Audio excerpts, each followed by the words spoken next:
Hi friends, இன்றைக்கி banana cake குக்கரில் எப்படி செய்கிறதுன்னு நம்ம பார்க்கலாம். இந்த ரெசிபி மெட்ராஸ் சமையல் பார்த்து செஞ்சுருக்கேன். நீங்களும் செஞ்சு பார்த்துட்டு எப்படி இருக்குன்னு கமெண்ட் பண்ணுங்கள். இந்த கேக்குக்கு ஃபஸ்ட்டு கேரமல் சிரப் ரெடி பண்ணிக்கலாம்.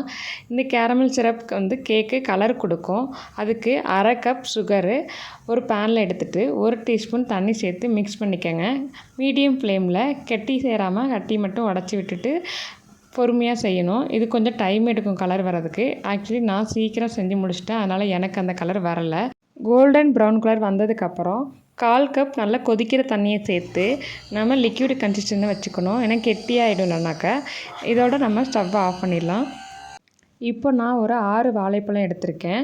சின்னதாக இருக்கிறனால நான் 6 எடுத்திருக்கேன். பெருசாக இருந்தால் 2 வாழைப்பழம் போதும். இதை நல்லா மேஷ் பண்ணிக்கோங்க. மேஷ் பண்ணதுக்கப்புறமா இதை ஒரு மெஷரிங் கப்பில் நான் ஒரு கப் அளவு எடுத்துக்கிறேன். இது கூட இப்போ நான் 2 முட்டை சேர்த்து விஸ்க் வச்சு நல்லா மிக்ஸ் பண்ணி விட்டுக்கிறேன். நல்லா மிக்ஸ் பண்ணதுக்கப்புறம் நம்ம இது கூட அரை கப் சன்ஃப்ளவர் ஆயில் சேர்த்து மிக்ஸ் பண்ணிக்கலாம்.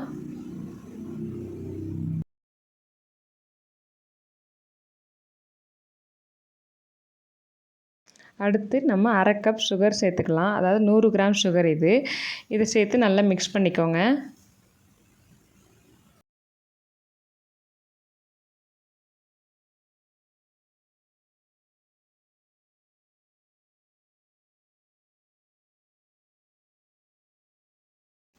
அடுத்து வெனிலா எக்ஸ்ட்ராக்ட் அரை டீஸ்பூன் சேர்த்துக்கலாம்.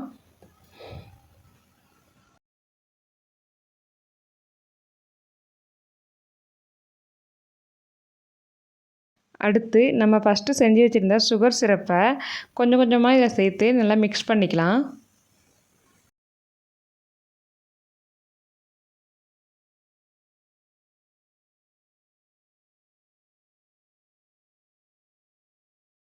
அடுத்து ட்ரை இன்க்ரீடியண்ட்லாம் நம்ம ஆட் பண்ணிக்கலாம். மைதா 1 கப் 125 கிராம் எடுத்திருக்கேன். அது கூட பேக்கிங் பவுடர் 1 டீஸ்பூன் எடுத்துக்கிறேன். அடுத்து பேக்கிங் சோடா 1/4 டீஸ்பூன் சேர்த்துக்கலாம். இது கூட சால்ட்டு 1/4 டீஸ்பூன் சேர்த்துக்கலாம்.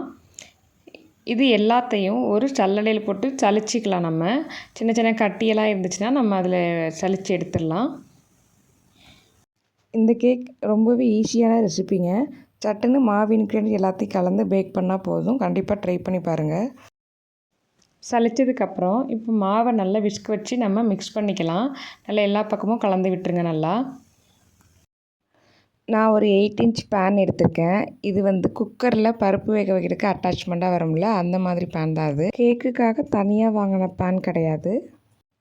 இப்போ நம்ம மிக்ஸ் பண்ணி வச்சுருக்கிறத அந்த பவுல்லேருந்து இந்த பேனுக்கு ட்ரான்ஸ்ஃபர் பண்ணிக்கலாம். ட்ரான்ஸ்ஃபர் பண்ணிட்டு நல்லா தட்டி விட்டுக்கோங்க, ஏர் பபிள்ஸ் எதுவும் இல்லாமல். இப்போ நான் ஒரு அகலமான குக்கர் எடுத்து அதில் அடியில் சால்ட்டு போட்டு ஒரு சின்ன ஸ்டாண்டு மாதிரி வச்சு கேஸ்கெட்டு விசில் போடாமல் வெயிட் போடாமல் ஒரு 15 மினிட்ஸ் ஃப்ரீ ஹீட் பண்ணிக்கலாம். குக்கர் ஓப்பன் பண்ணிவிட்டு பேன் எடுத்து உள்ளே வச்சு ஒரு 40 to 45 மினிட்ஸ் மீடியம் ஃப்ளேமில் குக் பண்ணி எடுத்துக்கலாம். எனக்கு 50 மினிட்ஸ் ஆச்சு. இப்போ பேன் வெளில எடுத்துகிட்டு ஒரு 15 நிமிஷம் 20 நிமிஷம் நல்லா ஆற வச்சுருங்க.